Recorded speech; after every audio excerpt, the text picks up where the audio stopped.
आधार आप कौन केमिटी करिवे एहार व्यवहार आज आम जानिबा पूरा डिटेल्स रे तेणु वीडियो को आरंभ करबा पूर्व आपण मानक मोर अनुरोध आपण माने आम चैनल को सब्सक्राइब करंतु आउ आपण मानक जदि वीडियो टी भल लागुची वीडियो को लाइक शेयर कमेंट करंतु। चलंतु आज वीडियो को आरंभ करबा। आधार आप कौन केमिटी करिवे एहार व्यवहार जानंतु डिटेल्स रे। आधार कार्ड बदल आधार आप यानी कि आधार कार्ड बदल आधार आप व्यवहार हेबो। मोदी सरकार एक नूतन आधार आप लॉन्च करचंती। एही आप साहाय्य आधार कार्ड फोटोकॉपी नेबाकू पड़िबो नाही। आधार कार्ड मध्य देखाइबाकू पड़िबो नाही। यूपीआई परी क्यूआर कोड स्कैन करी समस्त सेवा पाई परिबे। आधार उपभोक्ता तथ्य सुरक्षित नाही बरं ठकेई हास करिबो। एआई चैट जीपीटी रे फेक आधार कार्ड हेउथिबारु फेस आप एहाकू रोकिबो। डिजिटल इंडिया आड़कू केंद्र सरकार को आउ एक बड़ पदक्षेप यानी कि आधार कार्ड बदल आधार आप व्यवहार हेबा केंद्र सरकार नुआ आप लॉन्च करचंती। एही आप साहाय्य एबे आधार कार्ड फोटोकॉपी नेबाकू पड़िबो नाही किंबा एहाकू देखा पड़िबो नाही। एने केंद्र मंत्री सूचना देचंती। तेबे यूपीआई परी क्यूआर कोड स्कैन करी आधार सहित जड़ित समस्त सेवा पाई परिबे। एही आप फेस आईडी व्यवहार करी व्यक्ति परिचय जांच करिबा। यह केवल आधार उपभोक्ता तथ्य को अधिक सुरक्षित रखिबा सह ठकेई मामला ह्रास करिबा। यह सहित लोक मानकू आधार कार्ड धरिबा एवं फोटोकॉपी देबाकू पड़िबो नाही। एआई चैट जीपीटी रे फेक आधार कार्ड हेउथिबारु एही फेस आप एहाकू रोकी परिबो। केंद्र मंत्री एही आप विषय कहिसंती जे एबे आधार जांच यूपीआई पेमेंट पर सहज होई जाईती। एहा सहित लोक माने एथिरु बहुत आश्वस्ति पाई परिबे।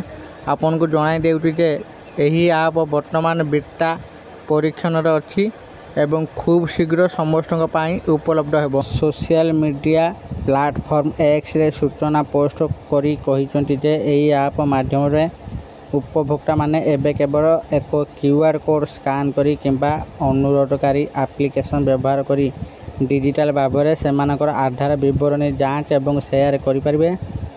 एथिसह सेमानकर गोपनीयता को संपूर्ण भाव में सुरक्षित रखि परिबे। से कहिसंती जे एही नूतन सुविधा सहित लोक मानक आधार किंबा कार्डर फोटोकॉपी सांगरे नेबाकू पड़िबो नाही। एही प्रक्रिया संपूर्ण डिजिटल एवं सुरक्षित व्यक्तिगत सूचना रे सुरक्षा मध्य सुनिश्चित करे। आमे एही नूतन आधार आप विषय कथा हेबा तेबे एही नूतन आप क्यूआर कोड स्कैन करी एवं फेस आईडी माध्यम रे तुरंत आपनक परिचय जांच करि परिबो। परि आमे यूपीआई माध्यम रे पेमेंट करिबा समय क्यूआर कोड स्कैन करी सेही परि आधार जांच पाई मध्य क्यूआर कोड स्कैन करा जिवो। एही आप साहाय्य होटेल विमान बंदर ट्रेन टिकेट जांच इत्यादि स्थान रे लोकों को आधार फोटोकॉपी देबाकू पड़िबो नाही। केंद्र मंत्री आहुरी कहिसंती जे एही आप संपूर्ण सुरक्षित एवं आपनक सूचना केवल आपनक सम्मति रे शेयर करा जिवो। एथि सह जानी रखंतु जे एही आप 10टी फीचर्स विषय व्यवहारकारी माने एबे केवल आवश्यक सूचना निज इच्छा अनुसार शेयर करि परिबे जहा द्वारा सेमानकर व्यक्तिगत सूचना सुरक्षित रहिबो। जेपरि यूपीआई पेमेंट रे क्यूआर कोड स्कैन करा जाय सेहीपरि आधार जांच मध्य एबे समान सहज। एबे आधार फोटोकॉपी किंबा स्कैन करिवार आवश्यकता रहिबो नाही। सब किछि आप माध्यम रे ही करा जिवो। मोबाइल एप्ले फेस रिकॉग्नाइज माध्यम रे लॉगिन एवं जांच सुविधा अछि जहा सुरक्षित आहुरी वृद्धि करे। एबे होटेल दुकान किंबा यात्रा चेक पोस्ट रे आधार कॉपी प्रदान करिवार आवश्यकता रहिबो नाही। 100% प्रक्रिया डिजिटल एवं आपनकर परिचय संपूर्ण सुरक्षित रहिबो। एही आप साहाय्य आधार कार्ड संबंधित तथ्यर अपव्यवहार किंबा लीक हेबार आशंका मध्य ह्रास पाइबो। आधार सूचना सहित कौनसी प्रकार हेल्पफेयर किंबा कौनसी प्रकार ठकेई एबे संभव हेबो नाही।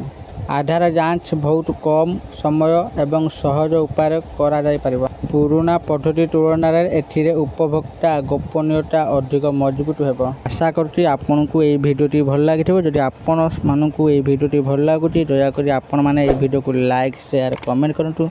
आ प्रथम थरा हम चैनल को आसले हम चैनल को सब्सक्राइब करंतु। ଧନ୍ୟବାଦ।